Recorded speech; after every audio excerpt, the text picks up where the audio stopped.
ನಮಸ್ಕಾರ. ಮುಖ್ಯಾಂಶಗಳು. ಸೆಪ್ಟೆಂಬರ್ನಲ್ಲಿ 95,000 ಕೋಟಿ ರೂಪಾಯಿಗೂ ಅಧಿಕ ಜಿಎಸ್ಟಿ ಸಂಗ್ರಹ. ಕೋವಿಡ್-19 ಸಂದಿಗ್ಧ ಸ್ಥಿತಿಯ ನಡುವೆಯೂ ಆಶಾದಾಯಕ ಪ್ರಗತಿ, ಕೇಂದ್ರ ಹಣಕಾಸು ಸಚಿವಾಲಯ. ಕೊರೋನಾ ನಿಯಂತ್ರಣಕ್ಕೆ ರಾಜ್ಯದಲ್ಲಿ ಕಟ್ಟುನಿಟ್ಟಿನ ಕ್ರಮ, ಜನನಿಬಿಡ ಪ್ರದೇಶ ಸೇರಿ ಹಲವೆಡೆ ಮುಂಜಾಗ್ರತೆಗೆ ಒತ್ತು, ಸಚಿವ ಡಾ ಕೆ. ಸುಧಾಕರ್. ಕೇಂದ್ರದ ಪಾರದರ್ಶಕ ನೀತಿಗಳಿಂದ ಹೂಡಿಕೆಗೆ ಭಾರತ ಪ್ರಶಸ್ತ ತಾಣ. ವೈದ್ಯಕೀಯ ಔಷಧ ಕ್ಷೇತ್ರದಲ್ಲೂ ವಿಪುಲ ಅವಕಾಶ, ಸಚಿವ ಡಿವಿ ಸದಾನಂದಗೌಡ. ಕೃಷಿ ಕಾಯ್ದೆಗಳು ರೈತರ ಅಭ್ಯುದಯಕ್ಕೆ ಪೂರಕ, ಉಜ್ವಲ ಭವಿಷ್ಯ ನಿರ್ಮಾಣಕ್ಕೆ ಸಹಕಾರಿ, ಸಚಿವ ಪಿಯೂಷ್ ಗೋಯಲ್. ವಾರ್ತೆಗಳ ವಿವರ. ದೇಶದಲ್ಲಿ ಕೊರೋನಾ ಸೋಂಕಿನ ನಡುವೆಯೂ ಸೆಪ್ಟೆಂಬರ್ ತಿಂಗಳಲ್ಲಿ 95,480 ಕೋಟಿ ರೂಪಾಯಿ ಸರಕು ಸೇವಾ ತೆರಿಗೆ ಜಿಎಸ್ಟಿ ಸಂಗ್ರಹವಾಗಿದೆ ಎಂದು ಕೇಂದ್ರ ಹಣಕಾಸು ಸಚಿವಾಲಯ ತಿಳಿಸಿದೆ. ಕಳೆದ ವರ್ಷ ಇದೇ ತಿಂಗಳಿಗಿಂತ ಈ ಬಾರಿ ಶೇಕಡ 4ರಷ್ಟು ಏರಿಕೆ ಕಂಡಿದೆ. ಕೇಂದ್ರೀಯ ಸರಕು ಸೇವಾ ತೆರಿಗೆ 17,741 ಕೋಟಿ ರೂಪಾಯಿ, ರಾಜ್ಯಗಳ ಜಿಎಸ್ಟಿ 23,131 ಕೋಟಿ ರೂಪಾಯಿ ಹಾಗೂ ಕೇಂದ್ರೀಕೃತ ಜಿಎಸ್ಟಿ 47,484 ಕೋಟಿ ರೂಪಾಯಿಗಳಷ್ಟು ಸಂಗ್ರಹವಾಗಿದೆ ಎಂದು ಸಚಿವಾಲಯ ತಿಳಿಸಿದೆ. ಮಹಾರಾಷ್ಟದಲ್ಲಿ 13,546 ಕೋಟಿ ರೂಪಾಯಿ, ತಮಿಳುನಾಡು 6,454, ಗುಜರಾತ್ 6,090, ಕರ್ನಾಟಕ 6,050, ಉತ್ತರ ಪ್ರದೇಶ 5,075, ಹರಿಯಾಣ 4,612, ದೆಹಲಿ 3,146, ಪಶ್ಚಿಮ ಬಂಗಾಳ 3,393, ಒಡಿಶಾ 2,384, ತೆಲಂಗಾಣ 2,796, ಆಂಧ್ರಪ್ರದೇಶ 2,141, ಛತ್ತೀಸ್ಗಢ 1,841, ಜಾರ್ಖಂಡ್ 1,656 ಕೋಟಿ ರೂಪಾಯಿಯಷ್ಟು ಸಂಗ್ರಹ ಮಾಡಿವೆ. ಕರ್ನಾಟಕ ಕಳೆದ ವರ್ಷ ಇದೇ ತಿಂಗಳಲ್ಲಿ ದಾಖಲಾಗಿದ್ದ ಜಿಎಸ್ಟಿಯಲ್ಲಿ ಶೇಕಡ 5ರಷ್ಟು ಋಣಾತ್ಮಕ ಪ್ರಗತಿ ದಾಖಲಿಸಿದೆ. ಮುಖ್ಯಮಂತ್ರಿ ಬಿಎಸ್ ಯಡಿಯೂರಪ್ಪ ಅಧ್ಯಕ್ಷತೆಯಲ್ಲಿ ವಿಧಾನಸೌಧದಲ್ಲಿ ಇಂದು ರಾಜ್ಯ ಸಚಿವ ಸಂಪುಟ ಸಭೆ ನಡೆಯಿತು. ಸಭೆಗೂ ಮುನ್ನ ಕನ್ನಡ ಮತ್ತು ಸಂಸ್ಕೃತಿ ಸಚಿವ ಸಿಟಿ ರವಿ, ದೇಶದಲ್ಲಿ ವಿವಿಧ ಚಟುವಟಿಕೆಗಳಿಗೆ ಮತ್ತಷ್ಟು ಉತ್ತೇಜನ ನೀಡುವ ಸಲುವಾಗಿ ಕೇಂದ್ರ ಸರ್ಕಾರ ಹೊಸ ಮಾರ್ಗಸೂಚಿ ನಿನ್ನೆ ಪ್ರಕಟ ಮಾಡಿದೆ. ಈ ಮಾರ್ಗಸೂಚಿಯಲ್ಲಿ ಚಿತ್ರಮಂದಿರಗಳಲ್ಲಿ ಶೇಕಡ 50ರಷ್ಟು ಪ್ರೇಕ್ಷಕ ಸಾಮರ್ಥ್ಯದಲ್ಲಿ ಪ್ರದರ್ಶನಕ್ಕೆ ಅವಕಾಶ ಹಾಗೂ ಕ್ರೀಡಾಪಟುಗಳು ಈಜುಕೊಳ ಬಳಸಿಕೊಳ್ಳಲು ಅನುಮತಿ ನೀಡಿರುವ ಕ್ರಮ ಸ್ವಾಗತಾರ್ಹ ಎಂದರು. ಈಜುಕೊಳ ಆರಂಭಕ್ಕೆ ಅನುಮತಿ ನೀಡಿದ ಹಿನ್ನೆಲೆಯಲ್ಲಿ ಕ್ರೀಡಾಪಟುಗಳು ತಮ್ಮ ಆರೋಗ್ಯದ ಬಗ್ಗೆ ಹೆಚ್ಚಿನ ಕಾಳಜಿ ವಹಿಸಬೇಕು. ಕೋವಿಡ್ ಪರೀಕ್ಷೆ ಮಾಡಿಸಿಕೊಂಡು ನೆಗೆಟಿವ್ ವರದಿ ಬಂದರಷ್ಟೇ ಈಜುಕೊಳಗಳನ್ನು ಬಳಸಬೇಕು ಎಂದು ಅವರು ಹೇಳಿದರು. ಅವಕಾಶ ಮಾಡಿಕೊಟ್ಟಿದೆ. ಅದರಲ್ಲಿ ಸ್ವಿಮ್ಮಿಂಗ್ ಪೂಲ್ಗಳಿಗೆ ಕ್ರೀಡಾಪಟುಗಳು ಬಳಸಿಕೊಳ್ಳೋದಕ್ಕೆ ಮುಕ್ತ ಅವಕಾಶ ಕೊಟ್ಟಿದೆ. ಆದರೆ ಎಲ್ಲ ಕ್ರೀಡಾಪಟುಗಳಿಗೆ ನಾವು ವಿನಂತಿ ಮಾಡ್ತೇನೆ, ನಿಮ್ಮ ಸುರಕ್ಷೆ ನಿಮ್ಮ ಜವಾಬ್ದಾರಿ. ಹಾಗಾಗಿ ಎಚ್ಚರಿಕೆಯನ್ನು ವಹಿಸಿ, ಯಾರಿಗೆ ರೋಗದ ಲಕ್ಷಣಗಳಿದೆ ಅವರು ಸ್ವಿಮ್ಮಿಂಗ್ ಪೂಲಿಗೆ ಬರಬಾರ್ದು. ನೀವು ಟೆಸ್ಟ್ ಮಾಡಿಸ್ಕೊಂಡೇನೆ ಸ್ವಿಮ್ಮಿಂಗ್ ಪೂಲ್ ಒಳಗೆ ಬರಬೇಕು ಅನ್ನುವಂಥ ವಿನಂತಿಯನ್ನು ಮಾಡ್ತೇನೆ. ಅದಲ್ಲದೆ ಚಲನಚಿತ್ರ ಮಂದಿರಗಳಿಗೂ ಕೂಡ ಅವಕಾಶವನ್ನು ಕೊಟ್ಟಿದೆ. ಶೇಕಡ 50ರಷ್ಟು ಮಾತ್ರ ಅಲ್ಲಿ ಬರಲಿಕ್ಕೆ, ಪ್ರೇಕ್ಷಕರು ಕೂತ್ಕೊಳ್ಳಿಕ್ಕೆ ಬರಲಿಕ್ಕೆ ಅವಕಾಶವನ್ನು ಮಾಡಿಕೊಟ್ಟಿದೆ. ಎರಡೂ ನಿರ್ಧಾರವನ್ನು ನಾನು ಸ್ವಾಗತಿಸ್ತೇನೆ. ಬಹಳ ದಿನಗಳಿಂದ ಬೇಡಿಕೆ ಇತ್ತು. ಆ ಬೇಡಿಕೆಯನ್ನು ಆಧರಿಸಿ ಈ ಒಂದು ಅನ್ಲಾಕ್ 5ನಲ್ಲಿ ತೆಗೆದುಕೊಂಡಿರತಕ್ಕಂಥ ಕ್ರಮ ಸ್ವಾಗತ. ಕೋವಿಡ್-19 ಸೋಂಕು ಮತ್ತು ಮರಣ ಪ್ರಮಾಣ ಹೆಚ್ಚಿರುವ ಜಿಲ್ಲೆಗಳಲ್ಲಿ ಕಟ್ಟುನಿಟ್ಟಿನ ಕ್ರಮ ಕೈಗೊಳ್ಳಲಾಗುವುದು ಎಂದು ವೈದ್ಯಕೀಯ ಶಿಕ್ಷಣ ಸಚಿವ ಡಾ ಕೆ. ಸುಧಾಕರ್ ತಿಳಿಸಿದ್ದಾರೆ. ರಾಜ್ಯದಲ್ಲಿ ಕೊರೋನಾ ನಿಯಂತ್ರಣಕ್ಕೆ ಸಂಬಂಧಿಸಿದಂತೆ ಅಧಿಕಾರಿಗಳೊಂದಿಗೆ ಚರ್ಚೆ ನಡೆಸಿದ ಅವರು, ಕಳೆದ 2 ದಿನಗಳಿಂದ ರಾಜ್ಯದಲ್ಲಿ ಪ್ರತಿದಿನ 90,000ಕ್ಕೂ ಹೆಚ್ಚು ಮಾದರಿಗಳ ಪರೀಕ್ಷೆ ನಡೆಸಲಾಗುತ್ತಿದೆ. ಮುಂಬರುವ ದಿನಗಳಲ್ಲಿ ಪ್ರತಿನಿತ್ಯ 1.25 ರಿಂದ 1.5 ಲಕ್ಷಗಳವರೆಗೆ ಪರೀಕ್ಷೆ ನಡೆಸಲು ಸೂಚಿಸಲಾಗಿದೆ. ನಾಗರಿಕರು ಮುಂಜಾಗ್ರತಾ ಕ್ರಮಗಳನ್ನು ಕೈಗೊಳ್ಳಬೇಕು ಎಂದು ಅವರು ತಿಳಿಸಿದ್ದಾರೆ. ಮಾಸ್ಕ್ ಧರಿಸದೇ ಇರುವವರಿಗೆ ದಂಡ ವಿಧಿಸುವುದು, ಶಾಪಿಂಗ್, ಮಳಿಗೆ ಅಂಗಡಿಗಳು, ಮದುವೆ, ಇತರೆ ಸಮಾರಂಭಗಳಲ್ಲಿ ವ್ಯಕ್ತಿಗತ ಅಂತರವಿಲ್ಲದೆ ಹೆಚ್ಚು ಜನ ಸೇರುವಂತಾದರೆ ಮಾಲೀಕರ ಲೈಸೆನ್ಸ್ ರದ್ದುಪಡಿಸುವುದು ಸೇರಿದಂತೆ ಹಲವು ಬಿಗಿ ಕ್ರಮಗಳನ್ನು ಕೈಗೊಳ್ಳಲು ತಜ್ಞರು, ಹಿರಿಯ ಅಧಿಕಾರಿಗಳು ಸಲಹೆ ನೀಡಿದ್ದಾರೆ. ಮುಖ್ಯಮಂತ್ರಿಗಳೊಂದಿಗೆ ಚರ್ಚಿಸಿ ಈ ಕುರಿತು ನಿರ್ಧಾರ ಕೈಗೊಳ್ಳಲಾಗುವುದು ಎಂದು ಸಚಿವ ಸುಧಾಕರ್ ಹೇಳಿದ್ದಾರೆ. ವಿಶ್ವವಿಖ್ಯಾತ ಮೈಸೂರಿನ ನಾಡಹಬ್ಬ ದಸರಾವನ್ನು ಈ ಬಾರಿ ಸರಳವಾಗಿ ಆಚರಿಸಲು ರಾಜ್ಯ ಸರ್ಕಾರ ಮುಂದಾಗಿದೆ. ಈ ಹಿನ್ನೆಲೆಯಲ್ಲಿ ಜಂಬೂ ಸವಾರಿಯಲ್ಲಿ ಪಾಲ್ಗೊಳ್ಳಲಿರುವ ಗಜಪಡೆಯನ್ನು ಹುಣಸೂರಿನ ವೀರನಹೊಸಹಳ್ಳಿ ನಾಗರಹೊಳೆ ರಾಷ್ಟೀಯ ಉದ್ಯಾನವನ ಗೇಟ್ನಲ್ಲಿ ಜಿಲ್ಲಾಧಿಕಾರಿ ರೋಹಿಣಿ ಸಿಂಧೂರಿ ಬರಮಾಡಿಕೊಂಡು ಗಜ ಪಯಣಕ್ಕೆ ಚಾಲನೆ ನೀಡಿದರು. ಕೋವಿಡ್-19 ಹಿನ್ನೆಲೆಯಲ್ಲಿ ದಸರಾ ಮಹೋತ್ಸವದಲ್ಲಿ ಈ ಬಾರಿ 5 ಆನೆಗಳು ಮಾತ್ರ ಭಾಗವಹಿಸಲಿವೆ.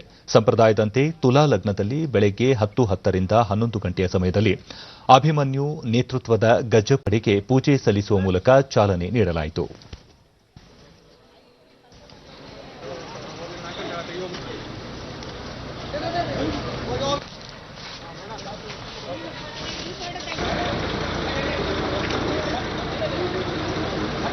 ಈ ದಿವಸ ಅಂಬಾರಿ ಆನೆ, ಅಭಿಮನ್ಯು ಸೇರಿದಂತೆ ವಿಜಯ, ಕಾವೇರಿ, ಗೋಪಿ ಹಾಗೂ ವಿಕ್ರಮ ಆನೆಗಳನ್ನು 5 ಲಾರಿಗಳ ಮೂಲಕ ಸುರಕ್ಷಿತವಾಗಿ ಮೈಸೂರಿನ ಅರಣ್ಯ ಭವನಕ್ಕೆ ತರಲಾಯಿತು. ಈ ಸಂದರ್ಭದಲ್ಲಿ ಮಾತನಾಡಿದ ಅರಣ್ಯ ಆರೋಗ್ಯಾಧಿಕಾರಿ ಡಾ ನಾಗರಾಜು, ಎಲ್ಲ ಆನೆಗಳು ಆರೋಗ್ಯವಾಗಿದ್ದು ನಾಳೆ ಅರಮನೆಯಲ್ಲಿ ನಡೆಯಲಿರುವ ಸ್ವಾಗತ ಕಾರ್ಯಕ್ರಮದಲ್ಲಿ ಪಾಲ್ಗೊಳ್ಳಲಿವೆ. ಕೋವಿಡ್-19 ಹಿನ್ನೆಲೆಯಲ್ಲಿ ಅಗತ್ಯವಿದ್ದರೆ ಪರೀಕ್ಷೆ ಮಾಡಿಸಲಾಗುವುದು. ಎಲ್ಲ ಆನೆಗಳಿಗೂ ನಾಳೆಯಿಂದಲೇ ವಿಶೇಷ ಆಹಾರ ನೀಡಲಾಗುವುದು ಎಂದು ಮಾಹಿತಿ ನೀಡಿದರು. ನಾಳೆ ವಿದ್ಯುಕ್ತವಾಗಿ ಅವಕ್ಕೆ ಇಲ್ಲೊಂದು ಪೂಜೆಯನ್ನು ನೆರವೇರಿಸಿ ನಂತರ ನಮ್ಮ ಲಾರಿಗಳ ಮೂಲಕನೇ ಒಂದೊಂದು ಆನೆಗಳಿಗೂ ಲಾರಿನ ಮೂಲಕನೇ ನಮ್ಮ ಅರಮನೆಗೆ ಕೊಂಡೊಯ್ದು ಅಲ್ಲಿ ನಡೀತಕ್ಕಂಥ ಸ್ವಾಗತ ಕಾರ್ಯಕ್ರಮದಲ್ಲಿ ಭಾಗವಹಿಸಲಿಕ್ಕೆ ವ್ಯವಸ್ಥೆ ಮಾಡ್ತೇವೆ. ಅದಕ್ಕಿಂತ ಮೊದಲನೇದಾಗಿ ಉಪ ಅರಣ್ಯ ಸಂರಕ್ಷಣಾಧಿಕಾರಿ ಎಂಸಿ ಅಲೆಕ್ಸಾಂಡರ್ ಕಳೆದ 21 ವರ್ಷಗಳಿಂದ ದಸರಾ ಮಹೋತ್ಸವದಲ್ಲಿ ಪಾಲ್ಗೊಳ್ಳುತ್ತಿರುವ ಅಭಿಮನ್ಯು ಆನೆ ಈ ಬಾರಿ ಅಂಬಾರಿ ಹೊರಲಿದೆ ಎಂದರು. ಪೂಜೆ ಮಾಡಿದ ನಂತರ ನಮ್ಮ 5 ಆನೆಗಳನ್ನು ಕೂಡ ಆನೆಗಳಿಗೂ ಪೂಜೆ ಮಾಡಿ ಅದರ ಮಾವುತರು ಮತ್ತು ಕವಾಡಿಗಳಿಗೆ ಅವರಿಗೆ ನಾವು ಗೌರವ ಸಲ್ಲಿಸಿ ಫಲತಾಂಬೂಲ ನೀಡಿ 2020ನೇ ಸಾಲಿನ ದಸರಾವನ್ನು ಅತ್ಯಂತ ಯಶಸ್ವಿಯಾಗಿ ಮಾಡಿಕೊಡ್ಬೇಕು ಅಂತ ನಾವು ಅವ್ರನ್ನ ಕೋರ್ಕೊಂಡು ಅಲ್ಲಿಂದ ಟ್ರಕ್ನಲ್ಲಿ ಈ ಸಲಕ್ಕೆ ಆಯ್ಕೆ ಆದಂಥ 5 ಆನೆಗಳನ್ನು ಕೂಡ ನಾವು ಟ್ರಕ್ ಮೂಲಕ ತಂದು ಅರಣ್ಯ ಭವನಕ್ಕೆ ಈಗ ತಲುಪಿದೆ. ಯಾವುದೇ ತೊಂದರೆ ಇಲ್ಲದೆ ದೇವರ ಆಶೀರ್ವಾದದಿಂದ ಎಲ್ಲ ಚೆನ್ನಾಗಿ ಬಂದಿದೆ. ದೇಶದಲ್ಲಿ ಔಷಧ ಮತ್ತು ವೈದ್ಯಕೀಯ ಸಾಧನ ಕ್ಷೇತ್ರದಲ್ಲಿ ಹೂಡಿಕೆಗೆ ಇದು ಸಕಾಲ ಎಂದು ಕೇಂದ್ರ ರಾಸಾಯನಿಕ ಮತ್ತು ರಸಗೊಬ್ಬರ ಖಾತೆ ಸಚಿವ ಡಿವಿ ಸದಾನಂದಗೌಡ ತಿಳಿಸಿದ್ದಾರೆ. ದೆಹಲಿಯಲ್ಲಿ ಸಿಐಐ ಲೈವ್ ಸೈನ್ಸ್ ಕಾನ್ ಕ್ಲೈವ್ 2020 ಉದ್ದೇಶಿಸಿ ಮಾತನಾಡಿದ ಅವರು, ಔಷಧ ಕ್ಷೇತ್ರ 2024ರ ವೇಳೆಗೆ $65 ಶತಕೋಟಿ ಮತ್ತು 2030ರ ವೇಳೆಗೆ $120 ಶತಕೋಟಿ ಉದ್ಯಮವಾಗಿ ಬೆಳೆಯುವ ಸಾಧ್ಯತೆ ಇದೆ ಎಂದು ಅವರು ವಿಶ್ವಾಸ ವ್ಯಕ್ತಪಡಿಸಿದ್ದಾರೆ. ಸರ್ಕಾರದ ಸುಧಾರಣೆಯಿಂದಾಗಿ ಉದಯೋನ್ಮುಖ ಆರ್ಥಿಕತೆಗಳಲ್ಲಿ ಭಾರತ ಅತ್ಯುತ್ತಮ ಹೂಡಿಕೆ ತಾಣಗಳಲ್ಲಿ ಒಂದಾಗಿ ಹೊರಹೊಮ್ಮಲು ಕಾರಣವಾಗಿದೆ. ಹಣಕಾಸಿನ ಸೇರ್ಪಡೆಯನ್ನು ಉತ್ತೇಜಿಸಲು, ಭ್ರಷ್ಟಾಚಾರ ತಡೆಗಟ್ಟಲು ಮತ್ತು ಕಾರ್ಮಿಕ ಕಾನೂನುಗಳು ಹಾಗೂ ನಿಬಂಧನೆಗಳ ಅನುಸರಣೆಯನ್ನು ಸರಾಗಗೊಳಿಸುವ ನೀತಿಯನ್ನು ಜಾರಿಗೊಳಿಸಿರುವುದು ಭಾರತವನ್ನು ಹೂಡಿಕೆಯ ತಾಣವನ್ನಾಗಿಸಿದೆ ಎಂದು ಹೇಳಿದ್ದಾರೆ. ಕಾಂಗ್ರೆಸ್ ಪಕ್ಷ ತನ್ನ ವೈಫಲ್ಯಗಳನ್ನು ಮುಚ್ಚಿಕೊಳ್ಳಲು ಕೇಂದ್ರ ಸರ್ಕಾರದ ಕೃಷಿ ಕಾಯ್ದೆಗಳನ್ನು ವಿರೋಧಿಸುತ್ತಿದೆ ಎಂದು ಕೇಂದ್ರ ರೈಲ್ವೆ ಮತ್ತು ವಾಣಿಜ್ಯ ಸಚಿವ ಪಿಯೂಷ್ ಗೋಯಲ್ ಆರೋಪಿಸಿದರು. ಜೈಪುರದಲ್ಲಿ ಅವರು, ಕೇಂದ್ರ ಸರ್ಕಾರ ರೂಪಿಸಿರುವ ಕೃಷಿ ಕಾಯ್ದೆಗಳು ರೈತರ ಹಿತಾಸಕ್ತಿಗೆ ಪೂರಕವಾಗಿವೆ. ಇದರಿಂದ ರೈತರ ಅಭ್ಯುದಯವಾಗುತ್ತದೆ, ದೇಶದ ಭವಿಷ್ಯವು ಉಜ್ವಲವಾಗುತ್ತದೆ. ಆದರೆ ಕಾಂಗ್ರೆಸ್ ರೈತರನ್ನು ದಿಕ್ಕು ತಪ್ಪಿಸುವ ಕೆಲಸ ಮಾಡುತ್ತಿದೆ ಎಂದರು. ಕಾಂಗ್ರೆಸ್ ಬಳಿ ಹಲವಾರು ಪ್ರಶ್ನೆಗಳಿಗೆ ತರ್ಕಬದ್ದವಾದ ಉತ್ತರವಿಲ್ಲ. ಈ ಹಿನ್ನೆಲೆಯಲ್ಲಿ ತನ್ನ ವೈಫಲ್ಯ ಮುಚ್ಚಿಕೊಳ್ಳಲು ರಾಜ್ಯಸಭಾ ಕಲಾಪದಲ್ಲಿ ದುರ್ವರ್ತನೆ ತೋರಿತು ಎಂದರು. फडणवीस के नेतृत्व वाली बीजेपी सरकार ने की, ये सब चीजों का जवाब कांग्रेस के पास है नहीं, इसलिए वो अब भ्रमित करने की कोशिश कर रहे हैं किसानों को. मैं समझता हूं वो विफल हो गए और उनकी विफलता साफ झलक रही है. उनके राज्यसभा में जो व्यवहार था, जिस प्रकार से उन्होंने बहुत ही ओछे तरीके से वाइस चेयरमैन के साथ व्यवहार किया, जो तोड़फोड़ की, वो निंदनीय है और पूरे देश ने देखा है. मुझे विश्वास है कि देश उस प्रकार के व्यवहार को, उस प्रकार के उनके राजनीतिक काम को कभी माफ नहीं करेगा. ಮೊದಲ ಹಂತದ ಬಿಹಾರ ವಿಧಾನಸಭಾ ಚುನಾವಣೆಗೆ ಕೇಂದ್ರ ಚುನಾವಣಾ ಆಯೋಗ ಇಂದು ಅಧಿಸೂಚನೆ ಹೊರಡಿಸಿದೆ. 16 ಜಿಲ್ಲೆಗಳ 71 ವಿಧಾನಸಭಾ ಕ್ಷೇತ್ರಗಳಲ್ಲಿ ಅಕ್ಟೋಬರ್ 28ರಂದು ಮೊದಲ ಹಂತದ ಮತದಾನ ನಡೆಯಲಿದೆ. ಅಭ್ಯರ್ಥಿಗಳ ನಾಮಪತ್ರ ಸಲ್ಲಿಕೆ ಪ್ರಕ್ರಿಯೆ ಆರಂಭವಾಗಿದ್ದು, ನಾಮಪತ್ರ ಸಲ್ಲಿಕೆಗೆ ಅಕ್ಟೋಬರ್ 8 ಕೊನೆಯ ದಿನವಾಗಿದೆ. ಅಕ್ಟೋಬರ್ 9ರಂದು ಪರಿಶೀಲನೆ ನಡೆಯಲಿದೆ. ಗಯಾ, ಔರಂಗಾಬಾದ್, ಪಾಟ್ನಾ, ಬಕ್ಸರ್ ಸೇರಿದಂತೆ 16 ಜಿಲ್ಲೆಗಳಲ್ಲಿ ಮೊದಲ ಹಂತದ ಮತದಾನ ನಡೆಯಲಿದೆ.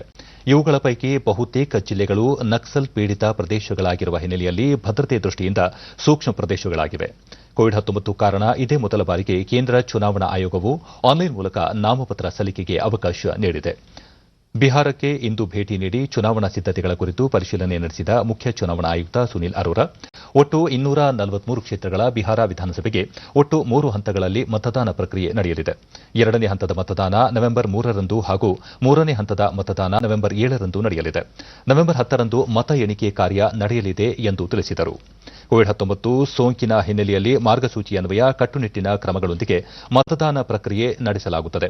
ಸೋಂಕಿತರಿಗೆ ಮತದಾನದ ಕೊನೆಯ ಗಂಟೆ ಅವಧಿಯಲ್ಲಿ ಮತ ಚಲಾಯಿಸಲು ಅವಕಾಶ ನೀಡಲಾಗುತ್ತದೆ.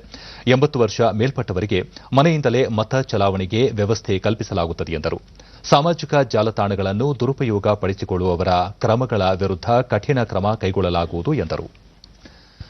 ನೂತನ ಶಿಕ್ಷಣ ನೀತಿ ಜಾರಿಗೆ ಸಂಬಂಧಿಸಿದಂತೆ ಕೇಂದ್ರ ಶಿಕ್ಷಣ ಸಚಿವ ರಮೇಶ್ ಪೋಖ್ರಿಯಾಲ್ ನಿಶಾಂಕ್ ಅವರಿಂದು ವಿದ್ಯಾರ್ಥಿಗಳೊಂದಿಗೆ ಸಂವಾದ ನಡೆಸಿದರು. ಮೈನೆಪ್ ಎನ್ನುವ ಆಪ್ ಮೂಲಕ ಪ್ರಶ್ನೋತ್ತರ ಸಂವಾದ ನಡೆಸಿದ ಅವರು ವಿದ್ಯಾರ್ಥಿಗಳ ಪ್ರಶ್ನೆಗಳಿಗೆ ಉತ್ತರಿಸಿ ನೂತನ ಶಿಕ್ಷಣ ನೀತಿಯ ಪರಿಣಾಮಗಳನ್ನು ಚರ್ಚಿಸಿದರು. ಈ ಸಂದರ್ಭದಲ್ಲಿ ರಮೇಶ್ ಪೋಖ್ರಿಯಾಲ್ ರಾಷ್ಟೀಯ ಶಿಕ್ಷಣ ನೀತಿ ಅನುಷ್ಠಾನಗೊಳಿಸುವ ಪ್ರಕ್ರಿಯೆ ಸಿದ್ದತೆ ಹಂತದಲ್ಲಿದ್ದು ಬಹು ಶಿಸ್ತು ಸಮಗ್ರ ಶಿಕ್ಷಣ ವ್ಯವಸ್ಥೆ ಜಾರಿಗೆ ತರಲಾಗುವುದು ಎಂದರು. ರಾಷ್ಟೀಯ ಶಿಕ್ಷಣ ನೀತಿ ಮಕ್ಕಳಿಗೆ ತಂತ್ರಜ್ಞಾನ ಮತ್ತು ಆನ್ಲೈನ್ ಶಿಕ್ಷಣ ಬಳಕೆಗೆ ಹೆಚ್ಚಿನ ಒತ್ತು ನೀಡಿದೆ ಎಂದು ವಿವರಿಸಿದರು. तो मुझे लगता है कि अब राज्यों के हाथ पर है और वो राज्य सरकारें बहुत अच्छे तरीके से किस तरीके से उन परिस्थितियों का आंकलन करके वो निर्णय लेते हैं कि किसी भी छात्र के मन में किसी भी प्रकार की कोई इस राष्ट्रीय शिक्षा नीति 2020 को लेकर के यदि मन में कोई दुविधा है, कोई शंका है, कोई प्रश्न है, कुछ जानना चाहता है, कुछ उलझन है, कुछ स्पष्ट नहीं हो रहा है, तो वो प्रश्न करे और मैं कोशिश करूंगा कि उनका मैं जवाब दूंगा. मुझे खुशी है कि पूरे देश से मैं देख रहा हूँ हजारों छात्र जुड़े हुए हैं और मैं सुबह से लगातार जवाब दे रहा हूँ. ಈ ಮಧ್ಯೆ ಪ್ರಧಾನಿ ನರೇಂದ್ರ ಮೋದಿ ತಮ್ಮ ಟ್ವೀಟ್ ಸಂದೇಶದಲ್ಲಿ ಇದೊಂದು ವಿನೂತನ ಪ್ರಯತ್ನ ಎಂದು ಶ್ಲಾಘಿಸಿ ಎಲ್ಲ ವಿದ್ಯಾರ್ಥಿಗಳು ಇದರಲ್ಲಿ ಭಾಗಿಯಾಗಿ ನೂತನ ಶಿಕ್ಷಣ ನೀತಿ ಜಾರಿಯಲ್ಲಿ ಪಾಲ್ಗೊಳ್ಳಬೇಕು ಎಂದು ಕರೆ ನೀಡಿದ್ದಾರೆ. ಆರೋಗ್ಯಕರ ವೃದ್ಧಾಪ್ಯ ದಶಕ ಎನ್ನುವ ರಾಷ್ಟೀಯ ಕಾರ್ಯಕ್ರಮಕ್ಕೆ ಕೇಂದ್ರ ಆರೋಗ್ಯ ಸಚಿವ ಡಾ ಹರ್ಷವರ್ಧನ್ ಇಂದು ಚಾಲನೆ ನೀಡಿದರು. ಈ ಕುರಿತು ಮಾಹಿತಿ ನೀಡಿದ ಡಾ ಹರ್ಷವರ್ಧನ್ ಹಿರಿಯ ನಾಗರಿಕರಿಗೆ ಕಡಿಮೆ ವೆಚ್ಚದಲ್ಲಿ ಗುಣಮಟ್ಟದ ಆರೋಗ್ಯ ಸೇವೆ ನೀಡುವುದು ಈ ಕಾರ್ಯಕ್ರಮದ ಉದ್ದೇಶವಾಗಿದೆ ಎಂದು ಹೇಳಿದರು. ಯೋಜನೆಯಡಿ ಪ್ರಾಥಮಿಕ ಮತ್ತು ದ್ವಿತೀಯ ಹಂತದ ಆರೋಗ್ಯ ಸೇವೆಯಲ್ಲಿ ಹಿರಿಯರಿಗೆ ಹೆಚ್ಚಿನ ಸೌಲಭ್ಯ ಒದಗಿಸಲಾಗುವುದು. ಜಿಲ್ಲಾಸ್ಪತ್ರೆಗಳಲ್ಲಿ ಹಿರಿಯ ನಾಗರಿಕರಿಗೆಂದೇ ಹೊರರೋಗಿ ವಿಭಾಗವನ್ನು ಆರಂಭಿಸಲಾಗುವುದು ಹಾಗೂ 10 ಹಾಸಿಗೆಗಳನ್ನು ಇವರಿಗಾಗಿ ಮೀಸಲಿಡಲಾಗುವುದು. ಜೊತೆಗೆ ಆಸ್ಪತ್ರೆಗಳಲ್ಲಿ ವೃದ್ಧಾಪ್ಯ ತಜ್ಞ ವೈದ್ಯರು ಹಾಗೂ ಸಿಬ್ಬಂದಿ ನೇಮಕಕ್ಕೂ ಉದ್ದೇಶಿಸಲಾಗಿದೆ ಎಂದು ತಿಳಿಸಿದರು. ಹಿರಿಯರಿಗೆ ಆರೋಗ್ಯ ಸೇವೆ ನೀಡುವ ರಾಷ್ಟೀಯ ಕಾರ್ಯಕ್ರಮ ಇದಾಗಿದ್ದು ವಯಸ್ಸಾಗುವಿಕೆ ಕುರಿತು 2020 ರಿಂದ 2030ರವರೆಗೆ ಅಧ್ಯಯನ ನಡೆಯಲಿದೆ. ಭಾರತದ ವೃದ್ಧಾಪ್ಯ ಅಧ್ಯಯನವು ಭವಿಷ್ಯದ ಆರೋಗ್ಯ ಕಾರ್ಯಕ್ರಮಗಳಿಗೆ ವೇದಿಕೆಯಾಗಲಿದೆ ಎಂದರು. ದೆಹಲಿಯ ವಾಯುಮಾಲಿನ್ಯ ನಿಯಂತ್ರಣಕ್ಕೆ ಸಂಬಂಧಿಸಿದಂತೆ ಕೇಂದ್ರ ಪರಿಸರ ಖಾತೆ ಸಚಿವ ಪ್ರಕಾಶ್ ಜಾವಡೇಕರ್ ಅವರಿಂದು ದೆಹಲಿಯಲ್ಲಿ ಪಂಜಾಬ್, ಹರಿಯಾಣ, ರಾಜಸ್ಥಾನ, ಉತ್ತರ ಪ್ರದೇಶ ಹಾಗೂ ದೆಹಲಿಯ ಸಚಿವರೊಂದಿಗೆ ಸಭೆ ನಡೆಸಿದರು. ಪ್ರತಿ ವರ್ಷ ಪಂಜಾಬ್ ಹಾಗೂ ಹರಿಯಾಣ ರೈತರು ಅಕ್ಟೋಬರ್ ತಿಂಗಳ ಮಧ್ಯದಲ್ಲಿ ಕೃಷಿ ತ್ಯಾಜ್ಯ ಸುಡುತ್ತಾರೆ. ಇದರಿಂದ ದೆಹಲಿಯಲ್ಲಿ ಹವಾಮಾನ ವೈಪರೀತ್ಯ ಉಂಟಾಗುತ್ತದೆ. ಈ ಹಿನ್ನೆಲೆಯಲ್ಲಿ ಸಭೆ ನಡೆಸಿದ ಸಚಿವರು ಈ ರಾಜ್ಯಗಳಲ್ಲಿ ಮಾಲಿನ್ಯ ನಿಯಂತ್ರಣಕ್ಕೆ ಕೈಗೊಂಡ ಕ್ರಮಗಳ ಬಗ್ಗೆ ಪರಿಶೀಲನೆ ನಡೆಸಿದರು. ಸಭೆಯ ಬಳಿಕ ಮಾಹಿತಿ ನೀಡಿದ ಪ್ರಕಾಶ್ ಜಾವಡೇಕರ್ ಪಂಜಾಬ್ ಮತ್ತು ಹರಿಯಾಣಗಳಲ್ಲಿ ವರ್ಷದಿಂದ ವರ್ಷಕ್ಕೆ ಕೃಷಿ ತ್ಯಾಜ್ಯ ಸುಡುವ ಪ್ರಮಾಣ ಕಡಿಮೆಯಾಗಿದೆ.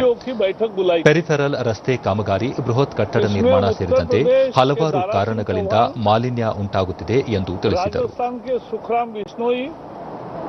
हरियाणा के कंवरपाल, दिल्ली के गोपाल राय, ये पंजाब के सचिव उपस्थित थे. अन्य राज्यों के सभी राज्यों के सचिव और पोल्यूशन के प्रदूषण शाखा के जो अधिकारी है वो भी सब उपस्थित थे. भारत सरकार के कृषि सचिव और कृषि संशोधन सचिव वो भी उपस्थित थे. ಕೋವಿಡ್-19 ಸಮಯದಲ್ಲಿ ವಾಯು ಮಾಲಿನ್ಯದಿಂದ ಶ್ವಾಸಕೋಶಕ್ಕೆ ಹೆಚ್ಚಿನ ಹಾನಿ ಉಂಟಾಗುವ ಹಿನ್ನೆಲೆಯಲ್ಲಿ ಪಂಜಾಬ್ ರೈತರಿಗೆ ತ್ಯಾಜ್ಯ ಸುಡದಂತೆ ಅರಿವು ಮೂಡಿಸಲಾಗುತ್ತಿದೆ ಎಂದು ತಿಳಿಸಿದರು. ಮಾಲಿನ್ಯ ನಿಯಂತ್ರಣಕ್ಕೆ ಕೇಂದ್ರ ಸರ್ಕಾರದ ಪ್ರಯತ್ನ ಮುಂದುವರಿಯುತ್ತಿದೆ ಎಂದ ಪ್ರಕಾಶ್ ಜಾವಡೇಕರ್ ಜನರು ಸಹ ಈ ನಿಟ್ಟಿನಲ್ಲಿ ಕೈಜೋಡಿಸಬೇಕು ಎಂದರು. पर्यावरण सचिव हमारे गुप्ता जी है, उन्होंने ली. आज मेरे अध्यक्षता में यह बैठक हुई। इसमें एक बात, पहले प्रेजेंटेशन हुआ, प्रेजेंटेशन में एक बात सामने आई कि पिछले कुछ सालों से जो लगातार सभी राज्यों के प्रयास चल रहे हैं और केंद्र ने जो बहुत सारे पहल किए हैं। ವಿಶ್ವ ಅಂಚೆ ಪತ್ರ ದಿನದ ಅಂಗವಾಗಿ ಚನ್ನಪಟ್ಟಣದ ಆಟಿಕೆಗಳು ಕುರಿತ ಅಂಚೆ ಚೀಟಿಯನ್ನು ಕರ್ನಾಟಕ ವೃತ್ತದ ಮುಖ್ಯ post master general Sharada Sampath ಬೆಂಗಳೂರಿನಲ್ಲಿಂದು ಬಿಡುಗಡೆ ಮಾಡಿದರು. ಆಂಧ್ರಪ್ರದೇಶದ ಕೊಂಟಪಲ್ಲಿ ಆಟಿಕೆ, ಏಟಿ ಕೊಪ್ಪಕ ಆಟಿಕೆ, ತೆಲಂಗಾಣದ ನಿರ್ಮಲ್ ಆಟಿಕೆ, ಗುಜರಾತ್ನ ಕಚ್ ಮರದ ಆಟಿಕೆ, ಹಿಮಾಚಲ ಪ್ರದೇಶದ ಹಿಮಾಚಲಿ ಗೊಂಬೆಗಳು, ಮಧ್ಯಪ್ರದೇಶದ ಬುಧ್ನಿ ಆಟಿಕೆ, ಒಡಿಶಾದ ಚೌಕಂಧೇಲಿ ಮೇಣದ ಗೊಂಬೆಗಳು, ಪಶ್ಚಿಮ ಬಂಗಾಳದ ಫುರ್ನಿ ಮಣ್ಣಿನ ಗೊಂಬೆ, ಉತ್ತರ ಪ್ರದೇಶದ ವಾರಾಣಸಿ ಮಿರ್ಜಾಪುರ್ ಮೇಣದ ಆಟಿಕೆ ಹಾಗೂ ತಮಿಳುನಾಡಿನ ತಂಜಾವೂರಿನಲ್ಲಿ ನರ್ತಿಸುವ ಗೊಂಬೆ ಕುರಿತ ಸಾಂಪ್ರದಾಯಿಕ ಅಂಚೆ ಚೀಟಿಗಳು ಇಂದು ಬಿಡುಗಡೆಗೊಂಡಿವೆ. ಈ ವೇಳೆ ಶಾರದಾ ಸಂಪತ್ ಪ್ರಧಾನಿ ನರೇಂದ್ರ ಮೋದಿ ಅವರು ಚನ್ನಪಟ್ಟಣದ ಗೊಂಬೆಗಳ ಬಗ್ಗೆ ತಮ್ಮ ಮನ್ ಕಿ ಬಾತ್ನಲ್ಲಿ ಪ್ರಸ್ತಾಪ ಮಾಡಿದ ಬಳಿಕ ಎಲ್ಲೆಡೆ ಇವುಗಳ ಜನಪ್ರಿಯತೆ ಹೆಚ್ಚಿತು. ಜೊತೆಗೆ ದೇಶದ ವಿವಿಧ ರಾಜ್ಯಗಳ ಪೋಸ್ಟ್ ಮಾಸ್ಟರ್ ಜನರಲ್ಗಳಿಗೂ ಕೂಡ ತಮ್ಮ ತಮ್ಮ ರಾಜ್ಯಗಳಲ್ಲಿ ಚನ್ನಪಟ್ಟಣದ ಆಟಿಕೆಗಳಿರುವ ಅಂಚೆ ಲಕೋಟೆಯನ್ನು ಮುದ್ರಿಸುವಂತೆ ಮತ್ತು ಬಿಡುಗಡೆ ಮಾಡುವಂತೆ ಮನವಿ ಮಾಡಲಾಗಿದ್ದು ಎಲ್ಲರಿಂದ ಉತ್ತಮ ಪ್ರತಿಕ್ರಿಯೆ ಬಂದಿದೆ ಎಂದರು. ಅಂಚೆ ಪತ್ರ ಜನರಿಗೆ ಒಂದು ಕಡೆಯಿಂದ ಮತ್ತೊಂದು ಕಡೆಗೆ ವಿಷಯ ತಲುಪಿಸುವ ಸಂವಹನ ಮತ್ತು ಸಂದೇಶ ವಾಹಕವಾಗಿ ಕೆಲಸ ಮಾಡುತ್ತಿದೆ ಎಂದರು.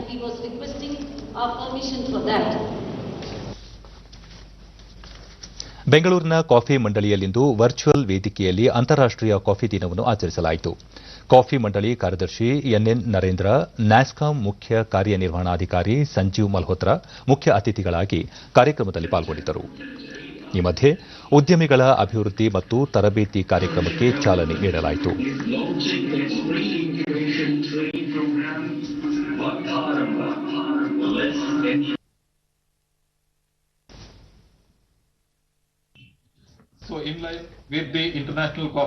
ಬಳಿಕ ಎನ್ಎನ್ ನರೇಂದ್ರ, ಕಾಫಿ ಕ್ಷೇತ್ರದಲ್ಲಿ ಮುಂದಿನ ಪೀಳಿಗೆಗೆ ಪ್ರೋತ್ಸಾಹ ಅಂತಾರಾಷ್ಟೀಯ ಕಾಫಿ ದಿನದ ಧ್ಯೇಯ ವಾಕ್ಯವಾಗಿದ್ದು, ಈ ಕ್ಷೇತ್ರದಲ್ಲಿ ಯುವ ಉದ್ಯಮಿಗಳನ್ನು ಪ್ರೋತ್ಸಾಹಿಸುವ ಗುರಿ ಹೊಂದಲಾಗಿದೆ. ದೇಶದಲ್ಲಿ ಕಾಫಿ ಅಭಿವೃದ್ಧಿಗಾಗಿ ನೀತಿ ಆಯೋಗದ ಸಹಯೋಗದಲ್ಲಿ 200 ಯುವ ಉದ್ಯಮಿಗಳನ್ನು ಆಯ್ಕೆ ಮಾಡಲಾಗಿದೆ ಎಂದು ತಿಳಿಸಿದರು. With the support of Atal Innovation Mission, Niti Aayog, Government of India, the center will support nearly 200 selected young entrepreneurs in the coffee sector to develop and scale their innovative and impact-driven ventures during the next 4 years. ಮಂಡಳಿಯ ಗುಣಮಟ್ಟ ವಿಭಾಗದ ಮುಖ್ಯಸ್ಥರಾದ ಡಾ K Basavaraj, ರಾಷ್ಟ್ರೀಯ ಮತ್ತು ಅಂತಾರಾಷ್ಟೀಯ ಮಟ್ಟದಲ್ಲಿ coffee ಬೆಳೆ ಉತ್ಪಾದನೆ, ಮಾರುಕಟ್ಟೆ ಕುರಿತು ವಿವರಿಸಿದರು. Domestic and international coffee growers problem. The ICO in 2019 studied some of the patterns of domestic coffee consumption, how to increase coffee consumption and how to stabilize the coffee prices in the international and domestic market. While the online programs would relate to a ಡಾ ಅಶ್ವಿನ್ ಕುಮಾರ್, ಭಾರತದಲ್ಲಿ coffee ಬಳಕೆ ಹೆಚ್ಚಿಸಲು ಹಲವಾರು ಕ್ರಮಗಳನ್ನು ಕೈಗೊಂಡಿರುವುದಾಗಿ ಹೇಳಿದರು. But with a focus on topics such as coffee shop management and also including coffee trading, quality assessment. Also, the more contemporary topics relating to food safety management would be included. The offline programs would be conducted in Bangalore as well as in major consumption centers across the country. ಇದೇ ಸಂದರ್ಭದಲ್ಲಿ NASSCOM centre of excellence ಮತ್ತು CCRI ನಡುವೆ ಹಲವು ಒಡಂಬಡಿಕೆಗಳಿಗೆ ಸಹಿ ಹಾಕಲಾಯಿತು.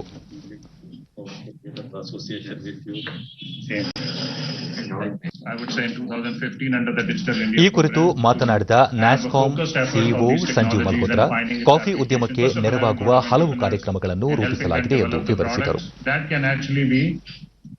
Deployed in different domains, agriculture, transportation, healthcare, and so on, right? So we opened our first center in Bangalore in partnership with, starting from the initiative from the Ministry of Electronics in partnership with the state government and the industry. Uttara Kannada ಜಿಲ್ಲೆಯ ಅಂಕೋಲಾದಲ್ಲಿ ಪ್ರತಿ ಮನೆಗೂ ವಿದ್ಯುತ್ ಸಂಪರ್ಕ ಕಲ್ಪಿಸುವ ಸೌಭಾಗ್ಯ ಯೋಜನೆ ಯಶಸ್ವಿಯಾಗಿ ಅನುಷ್ಠಾನಗೊಂಡಿದೆ. ತಾಲೂಕಿನ ಬೆಳಂಬಾರ ಗ್ರಾಮದ ಸುಮಾರು 154 ಮನೆಗಳಿಗೆ ವಿದ್ಯುತ್ ಸಂಪರ್ಕ ಕಲ್ಪಿಸಲಾಗಿದ್ದು, ಹಲವು ಕುಟುಂಬಗಳು ಕತ್ತಲೆಯಿಂದ ಬೆಳಕಿನೆಡೆಗೆ ಸಾಗಿದೆ ಎಂದರೆ ತಪ್ಪಾಗಲಾರದು.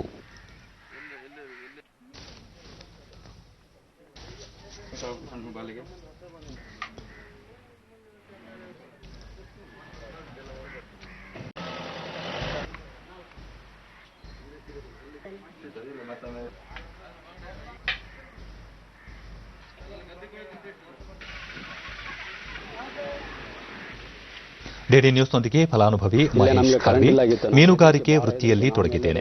ಹಲವು ವರ್ಷಗಳಿಂದ ವಿದ್ಯುತ್ ಇಲ್ಲದೆ ಸಂಕಷ್ಟ ಪರಿಸ್ಥಿತಿಯಲ್ಲಿ ಇದ್ದೆವು. ಆದರೆ ಯೋಜನೆಯಡಿ ವಿದ್ಯುತ್ ಸಂಪರ್ಕ ದೊರೆತಿರುವುದರಿಂದ ಹೆಚ್ಚಿನ ಅನುಕೂಲವಾಗಿದೆ ಎಂದರು. ಏನು ತೊಂದರೆ ಇಲ್ಲ, ನಮಗೆ ಏನು ಭಯ ಇಲ್ಲ, ಎಂಥದಿಲ್ಲ. ಮತ್ತೋರ್ವ ಫಲಾನುಭವಿ ಲಕ್ಷ್ಮಿ, ಸೀಮೆ ಎಣ್ಣೆ ದೀಪದ ಬೆಳಕಿನಲ್ಲಿ ಈ ಹಿಂದೆ ಜೀವನ ಸಾಗಿಸುತ್ತಿದ್ದೆವು. ಆದರೆ ಸೌಭಾಗ್ಯ ಯೋಜನೆಯಡಿ ವಿದ್ಯುತ್ ಸಂಪರ್ಕ ದೊರೆತಿರುವುದು ಸಂತಸ ತಂದಿದೆ ಎಂದರು. ಕರೆಂಟ್ ಬಂದದೆ ಬಾಳ ಚಲೋ ಆಗದೆ ನಮಗೆ.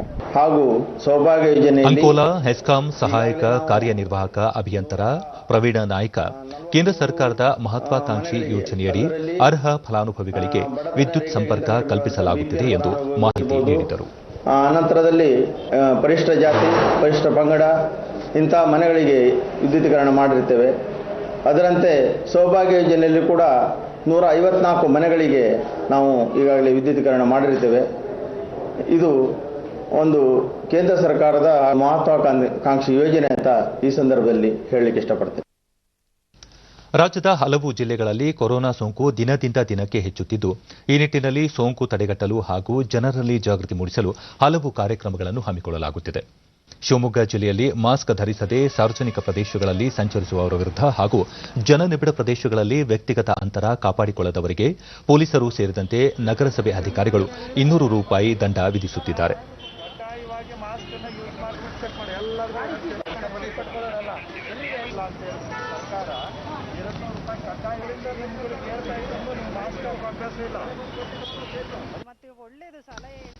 ದಂಡ ಪಾವತಿಸಿದ ರತ್ನ ಮಾಸ್ಕ್ ಇದ್ದರೂ ಧರಿಸಿರಲಿಲ್ಲ. ಹೀಗಾಗಿ ₹200 ದಂಡ ಕಟ್ಟಿದ್ದೇನೆ.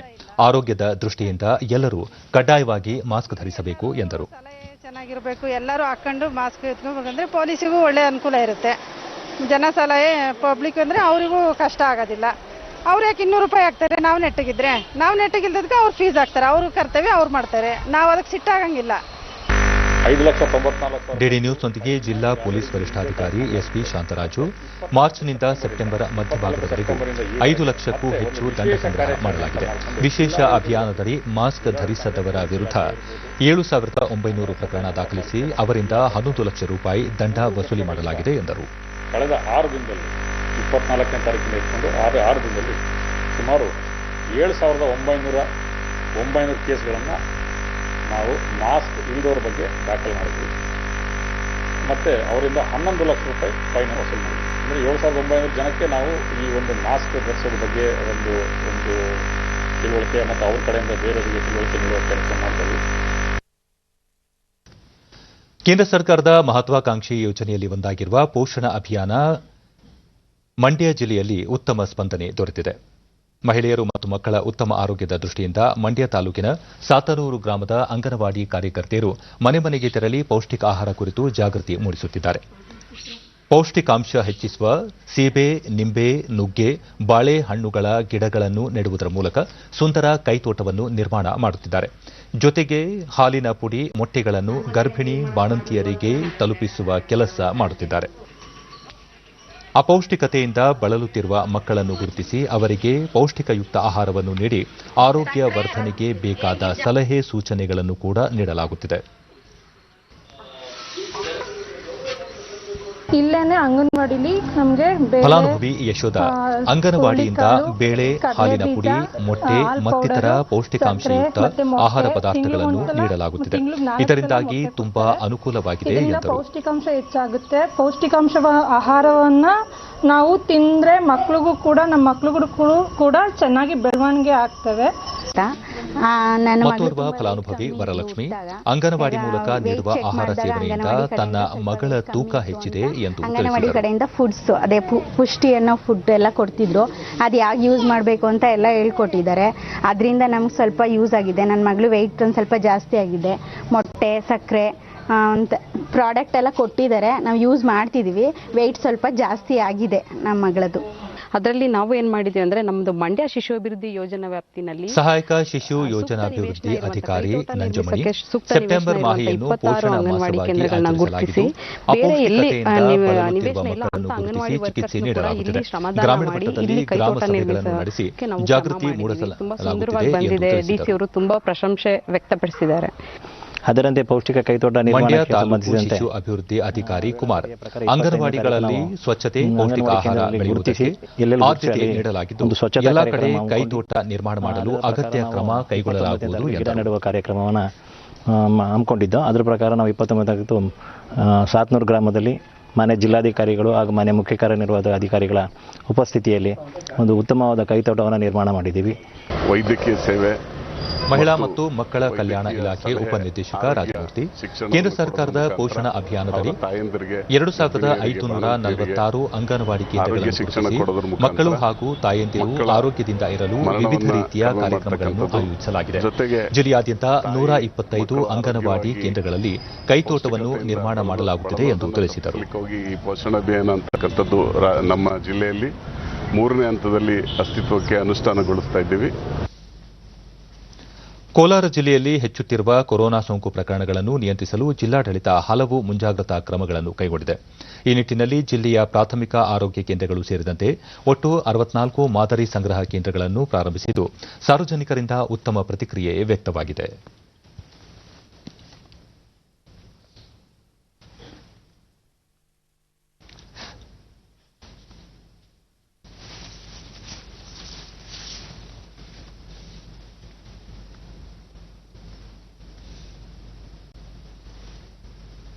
ಡಿಡಿ ನ್ಯೂಸ್ನೊಂದಿಗೆ ಜಿಲ್ಲಾಧಿಕಾರಿ ಸಿ ಸತ್ಯಭಾಮ ಕೋಲಾರ ಜಿಲ್ಲೆಯಲ್ಲಿ ಪ್ರಸ್ತುತ ಸುಮಾರು 1,000 ಸಕ್ರಿಯ ಪ್ರಕರಣಗಳಿದ್ದು ಗಣನೀಯ ಪ್ರಮಾಣದಲ್ಲಿ ಸೋಂಕಿತರು ಗುಣಮುಖರಾಗುತ್ತಿದ್ದಾರೆ. ಇತರೆ ಜಿಲ್ಲೆಗಳಿಗೆ ಹೋಲಿಸಿದರೆ ಕೋಲಾರ ಜಿಲ್ಲೆ ಉತ್ತಮ ಸ್ಥಿತಿಯಲ್ಲಿದೆ. ಸೋಂಕು ನಿಯಂತ್ರಣಕ್ಕೆ ಸಾರ್ವಜನಿಕರು ಕಡ್ಡಾಯವಾಗಿ ಮುಖಗವಸು ಧರಿಸುವುದು ಅಗತ್ಯ. ಇಲ್ಲವಾದಲ್ಲಿ ಅಂತವರ ವಿರುದ್ಧ ಸೂಕ್ತ ಕ್ರಮ ಕೈಗೊಳ್ಳಲಾಗುವುದು ಎಂದು ತಿಳಿಸಿದರು. ಇದಾಯಿತು ಅಂದ್ರೆ ಟೋಟಲ್ ಆಕ್ಟಿವ್ ಅದರಲ್ಲಿ ಡಿಸ್ಚಾರ್ಜ್ ಆಗಿದ್ದು ಸುಮಾರು 4765 ಇದುವರೆಗೂ ಡಿಸ್ಚಾರ್ಜಸ್ ಆಗಿದೆ. ಸೊ ಡೆತ್ಸು ಸುಮಾರು 82 ಆಗಿದೆ. ನಮ್ಮ ಜಿಲ್ಲೆಗೆ ಅಂದರೆ ಬೇರೆ ಜಿಲ್ಲೆಗಳಿಗೆ ಹೋಲಿಸಿದ್ರೆ ಖಂಡಿತ ನಮ್ಮ ಜಿಲ್ಲೆ ಉತ್ತಮ ಸ್ಥಿತಿಯಲ್ಲಿದೆ. ಮಾಸ್ಕ್ ಧರಿಸೋದು ಕಡ್ಡಾಯ ಆಗಲಿ. ಸೊ ನಾವು ಕ್ರಿಮಿನಲ್ ಕೇಸು ಕೂಡ ದಾಖಲು ಮಾಡಲಿಕ್ಕೆ ಈಗಾಗಲೇ ಯೋಚನೆ ಮಾಡ್ತಾ ಇದ್ದೀವಿ. ಕಡ್ಡಾಯವಾಗಿ ಜನರು ಸಹಕರಿಸಬೇಕು, ಇದಕ್ಕೆ ಮಾಸ್ಕ್ ಧರಿಸಬೇಕು, ಸಾಮಾಜಿಕ ಅಂತರ ಕಾಪಾಡ್ಕೋಬೇಕು. ಅದರಲ್ಲಿ ಸುಮಾರಷ್ಟು 4 ರಿಂದ 5 ಅವನಿ ಪ್ರಾಥಮಿಕ ಆರೋಗ್ಯ ಕೇಂದ್ರದ ವೈದ್ಯೆ ಡಾ ಶ್ವೇತಾ ರ್ಯಾಪಿಡ್ ಆಂಟಿಜೆನ್ ಟೆಸ್ಟ್ ಹಾಗೂ ಆರ್ಟಿಪಿಸಿಆರ್ ಪರೀಕ್ಷಾ ಮಾದರಿಯಲ್ಲಿ ಈವರೆಗೂ ಸುಮಾರು 1000ಕ್ಕೂ ಹೆಚ್ಚು ಮಾದರಿಯನ್ನು ಸಂಗ್ರಹಿಸಿದ್ದು ಸೋಂಕು ಪ್ರಕರಣಗಳು ಕಡಿಮೆಯಾಗಿವೆ. ಶೀಘ್ರ ವರದಿ ಲಭ್ಯದಿಂದಾಗಿ ಸೋಂಕಿತರಿಗೆ ಸೂಕ್ತ ಚಿಕಿತ್ಸೆ ನೀಡಲು ಸಹಕಾರಿಯಾಗಿದೆ. ಸಿಂಪ್ಟಮ್ಯಾಟಿಕ್ ಇರೋರ್ನೇ ಕ್ವಾರಂಟೈನ್ ಸೆಂಟರ್ ಅಲ್ಲಿ ಅವ್ರನ್ನೇ 14 ಡೇಸ್ ಕ್ವಾರಂಟೈನ್ ಇಟ್ಟು ನೋಡ್ತೀವಿ ಸಿಂಪ್ಟಮ್ಸ್ ಏನಾದರೂ ಇರುತ್ತಾ ಇರೋದಿಲ್ವಾ ಅಂತ. ನೆಕ್ಸ್ಟ್ ಸಿಂಪ್ಟಮ್ಯಾಟಿಕ್ ಕೇಸಸ್ನೇ ನಾವು SNRಗೆ ಕಳಿಸ್ಕೊಡ್ತೀವಿ. ಅವ್ರಿಗೆ ಅಲ್ಲಿ SNR ಅಲ್ಲಿ COVID-19 ಟ್ರೀಟ್ಮೆಂಟ್ ಶುರು ಮಾಡ್ತಾರೆ. ನಮ್ಗೆ ಫಸ್ಟು ಕೆಮ್ಮು ನೆಗಡಿ ಸ್ವಲ್ಪ ಲೈಟಾಗಿ 2 ದಿವಸದಿಂದ ಇತ್ತು. ನೀರು ಸ್ವಲ್ಪ ಚೇಂಜ್ ಆಗಿದ್ದಕ್ಕೆ ಅದಕ್ಕೋಸ್ಕರ ಹಾಸ್ಪಿಟ್ಲಿಗೆ ಬಂದರೆ ಹಾಸ್ಪಿಟ್ಲಲ್ಲಿ ಸ್ವಲ್ಪ ಒಂದು ಟೆಸ್ಟ್ ಮಾಡಿಸಿ ಅಂತ ಹೇಳಿದ್ರು. ಬೇರೆ ಎಲ್ಲಾದರೂ ಹೋಗ್ಬೇಕು ಅಂದರೆ ಭಯ ಆಗ್ತಾಯಿತ್ತು ನಮಗೆ. ಸ್ವಲ್ಪ ಫ್ರೀಡಮ್ ಆಗಿದೆ, ಅದಕ್ಕೆ ಬಂದು ಇಲ್ಲೇ ಫ್ರೀ ಆಗಿರುತ್ತೆ ಅಂತ ಚೆಕ್ ಮಾಡಿಸ್ಕೊತಾ ಇದ್ದೀವಿ ಸರ್. ಇನ್ನು ಹವಾವರ್ತಮಾನ. ರಾಜ್ಯದ ಉತ್ತರ ಒಳನಾಡಿನಲ್ಲಿ ನೈಋತ್ಯ ಮುಂಗಾರು ಚುರುಕು, ಕರಾವಳಿಯಲ್ಲಿ ದುರ್ಬಲ. ಕರಾವಳಿ ಮತ್ತು ದಕ್ಷಿಣ ಒಳನಾಡಿನಲ್ಲಿ ಕೆಲವೆಡೆ ಮಳೆಯಾಗಿದೆ.